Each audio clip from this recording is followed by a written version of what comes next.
একটি জরুরি ঘোষণা, খুব মনোযোগ সহকারে এটি শুনবেন এবং সবাই শেয়ার করবেন। কারণ আগামী পরশু থেকে যৌথ বাহিনী, আর্মি, র্যাব, পুলিশ, বিজেপি সম্মিলিত অভিযান শুরু হচ্ছে।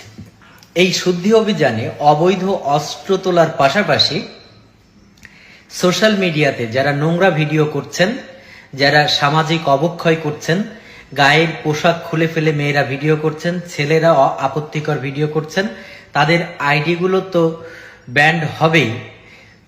যৌথ বাহিনীর অভিযানে তাদেরকেও শনাক্ত করার প্রক্রিয়া হাতে নেওয়া হয়েছে বলে আমরা বিশ্বস্ত সূত্রে জানতে পেরেছি। যারা টিকটক, ফেসবুক এবং ইউটিউবে নোংরা ভিডিও করছেন তাদের ঠিকানা শনাক্ত করা হচ্ছে। যারা এই আপত্তিকর এবং